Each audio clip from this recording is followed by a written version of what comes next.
Ayoko na. Pagod na ako. Gusto ko nang tapusin to. Lord, patawarin mo ako. Hindi ko na po kaya. Masyado na pong mabigat yung nararamdaman ko. Araw-araw, paulit-ulit ang sakit. Parang bangungot na ayaw akong tantanan. Hoy, babae!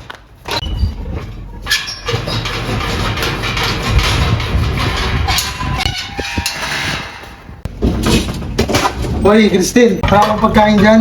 Tingin ka doon sa mesa.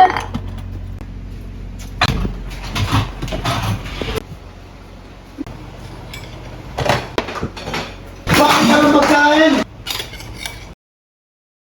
Ikaw, babae ka! Napakawalang kwenta mo! Wala kang kwenta! Napakapabigat mo! Wala kang pakinabang dito sa bahay! Nagugutom ako, oh! Walang pagkain! Tignan mo lang anak mo! Parehas na walang kwenta! Ito ang nababagay sa'yo!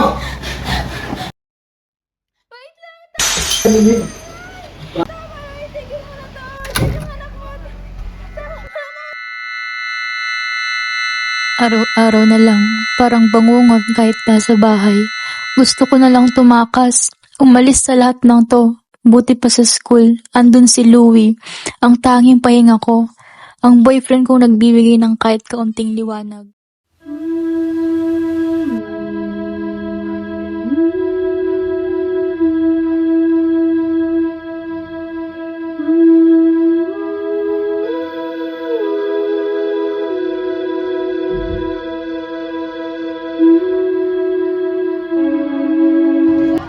Late na ako.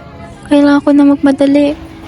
Magagalit na naman sa akin yung teacher ko. Ipapahiya na naman ako. Araw-araw na lang.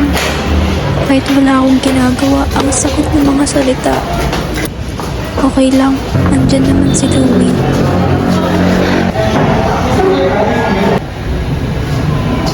Ayan na. Magkikita ko siya. Buti na lang. Uy, late ka! Maglinis ka doon! Pero ba't ganun? Di bale, hahayaan ko na lang. Siya na lang ang meron ako.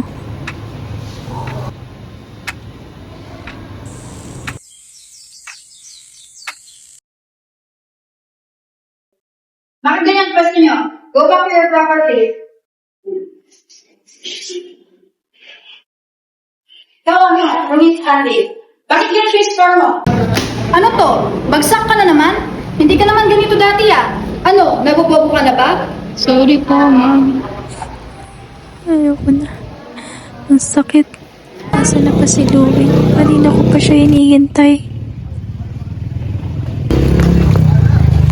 Kanina pa kita hinihintay. Akala ko naman susunduin mo ako, tapos yun lang pala yung magkikita kong kasama mo. Pagin mo ba? Di na nga kita mahal eh. Ba't ang kulit mo?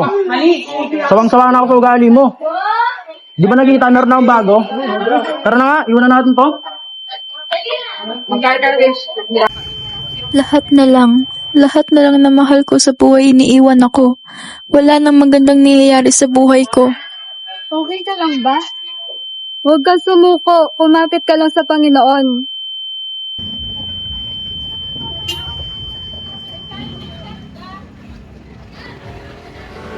Kumapit ka lang sa Panginoon. Lord, patawarin mo ako. Nakalimutan kong hindi ako nag-iisa. Andyan ka pala. Meron pang isang taong hindi ako iniwan. Masyado akong nabalot ng kalungkutan at binaliwala ka. Salamat, Abigail, na iparealize mo sa akin na hindi ako nag-iisa. Sa isang tanong na, okay ka lang ba? Maaari yun rin ang makapigil sa buhay ng muntik nang mawala. Lord, gabayan mo ako sa aking problema. Humihingi ako ng tulong. At ikaw rin, huwag kang susuko, hindi ka nag-iisa. Kung nahihirapan ka, humingi ka ng tulong. May mga taong handang makinig, magmahal at lumaban kasama mo.